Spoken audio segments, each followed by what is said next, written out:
Hello दोस्तों, आज मैं आप सभी लोगों के लिए अपने यूट्यूब चैनल अतुल कुमार चौधरी पर क्लास 8 मैथ प्रश्नावली 11.2 प्रश्न संख्या 4 लेकर उपस्थित हुआ हूँ। हमें इस प्रश्न में दिया है कि KL बराबर 6 सेंटीमीटर, LM बराबर 5.6 सेंटीमीटर, KM बराबर 5 सेंटीमीटर तथा MN बराबर 5.5 सेंटीमीटर और LN बराबर 10.5 सेंटीमीटर दिया है। हमें इसका चतुर्भुज खींच के दिखाना है। तो इसका हम चतुर्भुज देखिए कैसे खींचेंगे। सर्वप्रथम हम 6 सेंटीमीटर की एक रेखाखंड खींचेंगे। यहाँ से यहाँ तक की देखिए हमारी ये दूरी जो है 6 सेंटीमीटर है। ये K से M तक की दूरी, सर्वप्रथम हम K से M अर्थात K से L के बीच हम 6 सेंटीमीटर की रेखा खींचेंगे। उसके बाद हम बिंदु L को केंद्र मानकर ऊपर की ओर प्रकार में 5.6 सेंटीमीटर की दूरी लेकर एक चाप लगाएंगे। उसके बाद पुनः K को केंद्र मानकर L द्वारा लगाए गए चाप पर एक दूसरा चाप K से लगाते हैं, जो L द्वारा लगाए गए चाप तथा K के द्वारा लगाए गए चाप M पर प्रतिच्छेदित करते हैं। उसके बाद हम M को L से मिलाकर तथा M को K से मिलाए। उसके बाद हम प्रकार में पुनः से M को केंद्र मानकर प्रकार में 5.5 सेंटीमीटर की दूरी लेकर एक आगे की ओर एक पुनः से चाप लगाया। उसके बाद L को केंद्र मानकर पुनः से प्रकार में 10.5 सेंटीमीटर की दूरी लेकर आगे की ओर एक चाप लगाया, जो कि M द्वारा लगाए गए चाप तथा L द्वारा लगाए गए चाप आपस में N बिंदु पर प्रतिच्छेदित करते हैं। तो उसके बाद हम L को K से, L को M से तथा N को L से मिला दिए। इस प्रकार से हमारा चतुर्भुज बन के तैयार हो गया। अब देखिए हम इसका रचना का चरण कैसे लिखेंगे।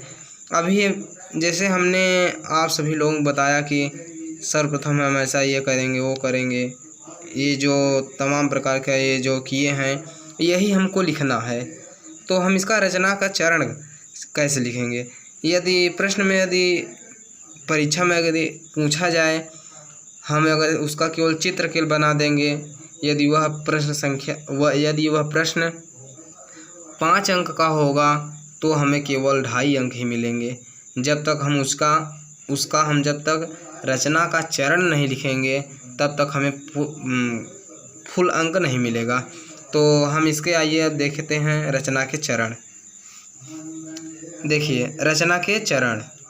सर्वप्रथम 6 सेंटीमीटर KL रेखाखंड खींचा, ये वाले K से L तक के बीच 6 सेंटीमीटर दूरी है। हम इसे एक रेखाखंड खींचे। L बिंदु को केंद्र मानकर यहाँ पर होना चाहिए प्रकार में 5.6 सेंटीमीटर की दूरी लेकर ऊपर की ओर एक चाप लगाया। यहाँ पर मैं भूल गया लिखने के लिए, तो आपको मैं बता दे रहा हूँ। अर्थात पुनः देखिए L बिंदु को केंद्र मानकर प्रकार में, यहाँ पर प्रकार में 5.6 सेंटीमीटर की दूरी लेकर ऊपर की ओर एक चाप लगाया। उसके बाद तथा बिंदु K को केंद्र मानकर प्रकार में 5 सेंटीमीटर की दूरी लेकर एक दूसरा चाप लगाया, जो L द्वारा लगाए गए चाप M पर प्रतिच्छेदित करता है। तब उसे अर्थात M को K से तथा L से मिला दिया, अर्थात मिलाकर एक रेखा खींच दिया। मिला दिया। देखिए अच्छा, फिर से यहाँ से देख लीजिए। तथा के बिंदु को केंद्र मानकर प्रकार में 5 सेंटीमीटर की दूरी लेकर एक चाप लगाया। यहाँ पे देखिए चित्र में, ये जो हमारा बिंदु के है इसे हमने केंद्र मानकर प्रकार में 5 सेंटीमीटर की दूरी लेकर आगे की ओर एक चाप लगाया। यहाँ पर ये वाला जो चाप है इसे चाप लगाया। और फिर यहाँ पर क्या कह रहा है, लेकर एक चाप लगाया जो एल द्वारा लगाए गए चाप एम पर प्रतिच्छेदित करता है। अर्थात हमने एल से भी एक चाप लगाया था, ये वाला चाप। तो जो एल द्वारा लगाए गए चाप के द्वारा लगाए गए चाप आपस में एम बिंदु पर प्रतिच्छेदित करते हैं। फिर यहाँ पर क्या लिखे हैं,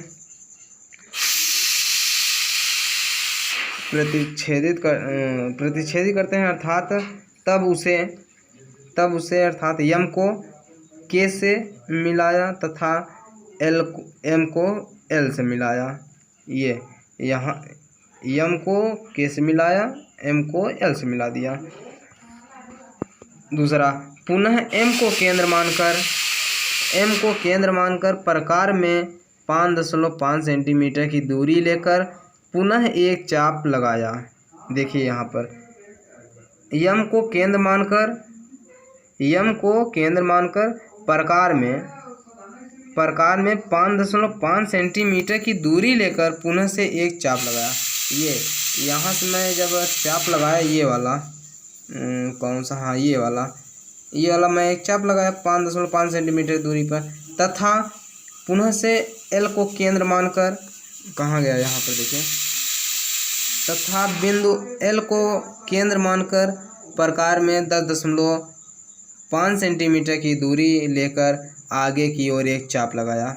देखिए पहले यहाँ से चित्र में, एम को केंद्र मानकर प्रकार में 10.5 सेंटीमीटर दूरी लेकर ऊपर की ओर एक चाप लगाया। ये वाला चाप जो है इसे हमने लगाया।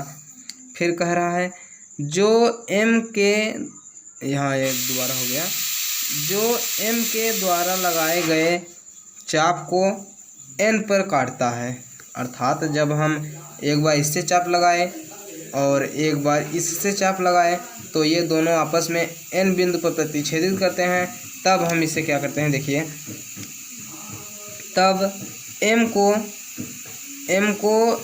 नहीं गलत है, तब एन को एम से, के से तथा एल से मिलाया।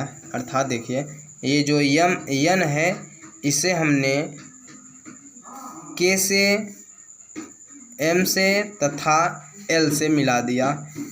इस प्रकार से अतः अब हमारा अभीष्ट चतुर्भुज के एल एम एन बनकर तैयार हो गया। अब आशा करते हैं कि आप लोगों को हमारा यह वीडियो पसंद आया होगा। धन्यवाद।